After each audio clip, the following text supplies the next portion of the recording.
Hi, everybody. Welcome to another Tiki Talk. Colleen O'Neill. Jen Scheffer. And today, if you haven't been watching, please go back and look at the videos we have been doing on divorce. Mm-hmm. They are packed, succinct, but packed. Super good information. With great information. So please go and check those out. If you haven't, please watch the one we're doing today. Yep. We're talking about being attractive and validating what makes you attractive after you've gone through this divorce process, right? You don't feel good. You don't feel good. You feel less than. You feel like a failure.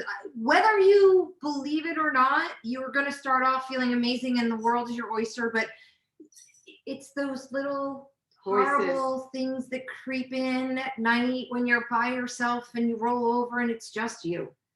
You know, I mean, and it's going to happen. There's no way around it. And you really have to think about how to validate where you are and how to bring back the person that you are deep inside that you maybe lost over the years, or perhaps that has gone dormant because of the relationship you've been in, or you've settled for just long enough that you don't feel attractive anymore. I mean, how do you get your mojo back?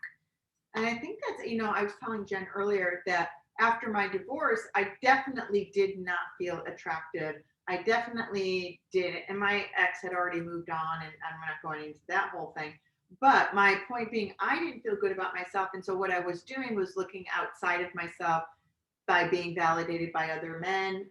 That, if you want to date me or you'd like to be with me, that must mean I'm okay. And there's my self-worth and there's my attractiveness. Mm-hmm. And I will say that is the worst thing you can do for yourself, because even at the end of that, it's never fulfilling enough. And you really have to work on yourself. I would get a coach.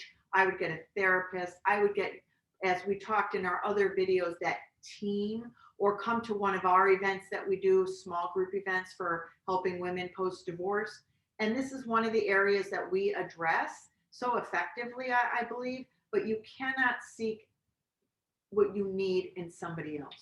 Right. And I, after I went through my divorce, I'm a natural born salesperson. I love not manipulating people, but I love showing people value. And if it's something I believe in, I will tell you the value of this, whether you want to hear it or not. I'm going to tell you about it. And I just love that side of sales. And I think there are a lot of sides of sales that you can look at. But the point of my being is I needed to feel validated in a business sense. So for me, it wasn't about the physical components. Sure. It wasn't about anything else, because I still, even today, I still feel that I look incorrectly because my mirror tells me otherwise, but I still feel that I look young enough to do the things that I did when I was 30.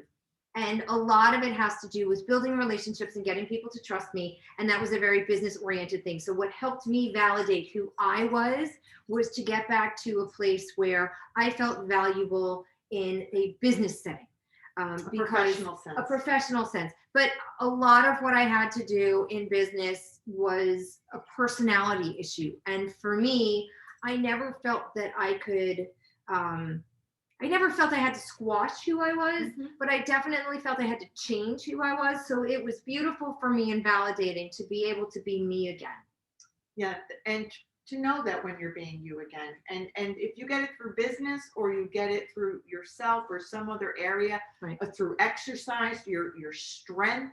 But the point is to seek after building yourself up after you've been knocked down a little. And divorce, whether you want it or not, it knocks you down a little. Oh, it does. And you have to stop hiding from something, right? So one of the things we do in divorce, or when we're leading up to divorce, is we kind of hide from ourselves, or we hide from other people the things that upset the person that we are trying not to leave, or we are trying to continue to have in our life. And then you haven't left. Right. So like when we're talking about reevaluating who you are and redefining who you are, you have to stop hiding from the other people around you. You have to lose the apprehension to kind of allow yourself to be who you know that you can be. Well, I think that's what you're speaking. I mean, this is a whole topic, and we probably will do a Tiki Talk on this.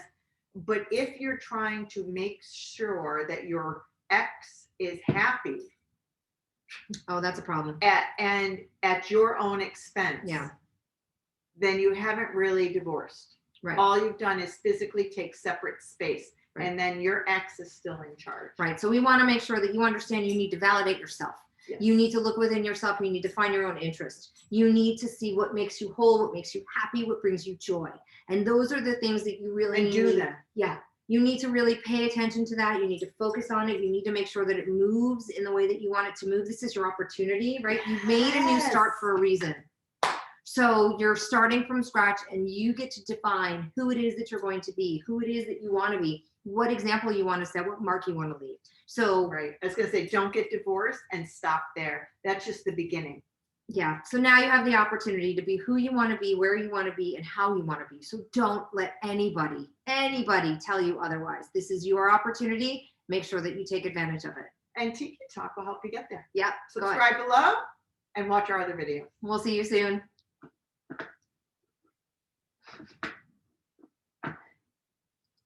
It wouldn't go off.